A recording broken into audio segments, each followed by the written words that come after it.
Praise the lord. ఈరోజు వాక్యము అపోస్తల కార్యములు 10వ అధ్యాయము 34వ వచనం. దేవుడు పక్షపాతి కాడని నిజముగా గ్రహించి ఉన్నాను. ఇక వాక్యము ఏ సందర్భంలో చెప్పబడింది అంటే, కొర్నేలుకి దేవుని యొక్క దూత దర్శనమైన తర్వాత అతడు పనివారిని పంపి యొప్పకు అతను పంపి పేతుర్ని పిలువనంపించాడు అనమాట. పిలువనంపించి అతడు ఎక్కడున్నాడంటే దేవుని యొక్క దూత ద్వారా తెలియబడింది. అది కూడా చర్మకారుడు ఆయన సీమోను ఉంటున్నాడు, నువ్వు పిలిపించు అని చెప్పేసి అతను క్లియర్గా కన్ఫ్యూజన్ ఏం లేకుండా దేవుని యొక్క దర్శనం కలిగినప్పుడు అతను వెంటనే మనుషులను పంపి వారిని పిలిపించాడు. పిలిపించడం కాకుండా చెప్తున్నాడు కదా ఇక్కడ, నీవు వచ్చింది మంచిది, ప్రభువు నీకు ఆజ్ఞాపించినవన్నీ వినుటకై ఇప్పుడు మేమందరము దేవుని ఎదుట ఇక్కడ కూడి ఉన్నామని చెప్పాను. అంటే అతను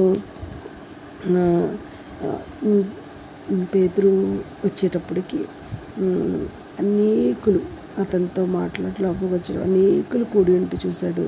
అంటే అతను ఏం చేశాడంటే మొత్తం ఈ యొక్క కన్యల బంధువులు, ముఖ్య స్నేహితుల్ని, వారందరినీ పిలిపించి అక్కడ కూర్చొని అంటే తను పొందుకున్న ఒక గొప్ప రక్షణ భాగ్యాన్ని ఇతరులకు కూడా పంచాలన్న ఉద్దేశంతో ఆ విధంగా చేశారు. మనం కూడా మన యొక్క జీవితాల్లో దేవునికి దగ్గరగా ఉండటానికి మనము అనుభవంలోకి వచ్చినప్పుడు మన కుటుంబస్తులు, మన బంధువులు, మన రక్త సంబంధికులు కూడా ఆ యొక్క దేవుని యొక్క సన్నిధిలో ఉండాలని ఆశపడాలి. మనం ఇక్కడ కన్నేలు చేసింది అదే, తను పొందుకున్న యొక్క రక్షణ తనతోనే ఆగిపోకూడదు, అందరికీ అది సమీపంగా ఉండాలని తన బంధుమిత్ర సంబంధికులందరినీ కూడా పిలిపించాడు. పేతురు అక్కడ ఉన్న వాళ్ళందరినీ కూడా చూశాడు.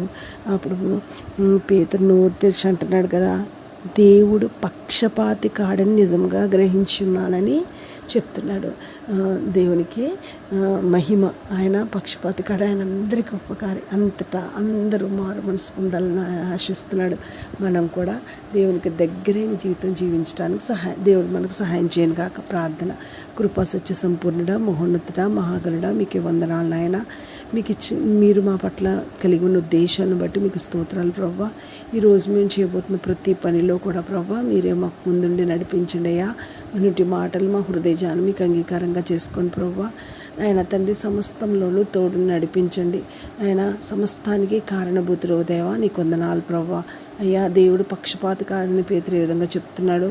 అవును ప్రభువా, నువ్వు అందరికీ ఉపకారం ప్రభువా. అందుని బట్టి నీకు వందనాలు ప్రభువా.